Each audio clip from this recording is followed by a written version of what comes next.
Nurse তাদের তাদের প্রথমে শুরুতে আমরাও শুরুতে প্রথমটা এত গুরুত্বপূর্ণ বুঝিনি। সময়ের সাথে আমরা বুঝছি এই খুন এবং এই ধর্ষণ শুধুমাত্র কয়েকটা মানুষের কারবার নয়, এটা কোনো বিচ্ছিন্ন ঘটনা নয়। এই তাদেরকে আটকে রাখা হয়েছে, এই পুলিশ এই প্রশাসন তাদেরকে আটকে রেখেছিল।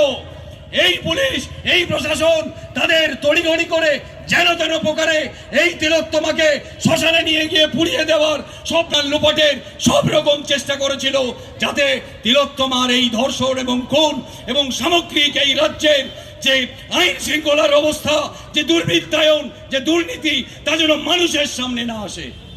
কিন্তু আমাদের এই আন্দোলন, আপনাদের এই আন্দোলন আস্তে আস্তে সব পর্দাগুলোকে সরিয়ে দিচ্ছে।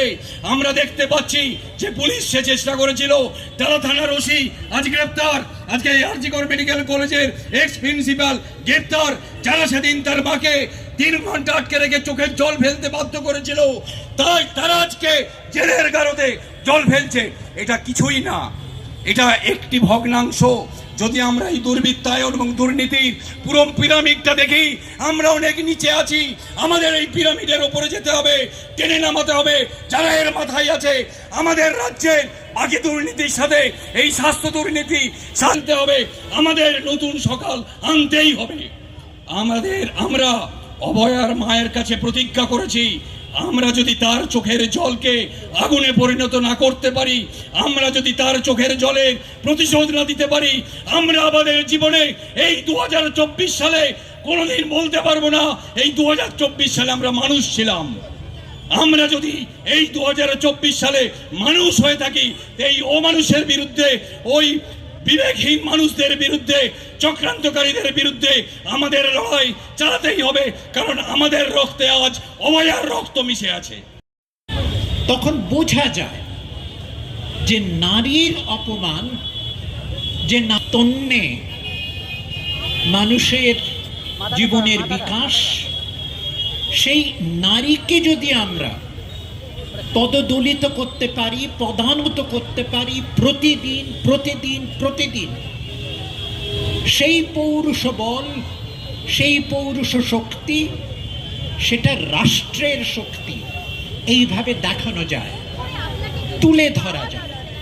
খুব ঠান্ডা মাথায় একটার পর একটা এই ঘটনাগুলো, মণিপুরে কতদিন ধরে এই কাণ্ড চলেছে, যার প্রতিবাদে মণিপুরের নারীরা তারা বেরিয়ে এসে ভারতীয় সেনাবাহিনীর শিবিরের সামনে দাঁড়িয়ে প্রতিবাদ করেন, নগ্ন করে প্রতিবাদ করে বলেন, ইন্ডিয়ান আর্মি রেপ আস। যেখানে মিডিয়া বাজারে নিজেকে বেচতে, আরেকদিকে বিজ্ঞাপন হয়, সরকারি বিজ্ঞাপনে পুঁজির বিজ্ঞাপন। তাই তার দ্বিচারিতায় এই খবরগুলো মুছে যায়। যেদিন এই ঘটনা ঘটেছে তার 4 দিন আগে, আপনারা কেউ লক্ষ্যও হয়তো করেননি, আনন্দবাজারের ভেতরের পৃষ্ঠায় একটা ছোট্ট খবর, 2 জন আজীবন কারাদণ্ডে দণ্ডিত ধর্মগুরু, তাদের তীর্থযাত্রায় যাওয়ার জন্য প্যারোল দেওয়া হয়েছে।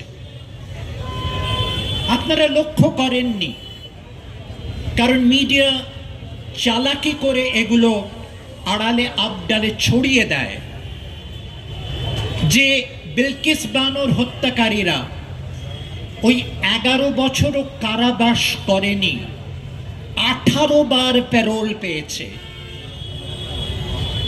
খুব ঠান্ডা মাথায় পৌরুষ বল, পৌরুষ বীর্য, সেটাকে রাষ্ট্রের সঙ্গে সমার্থক করে খাড়া করে তুলে ধরে ভয় দেখানোর, ত্রাস সৃষ্টি করবার একটা ঘোরতর ষড়যন্ত্র।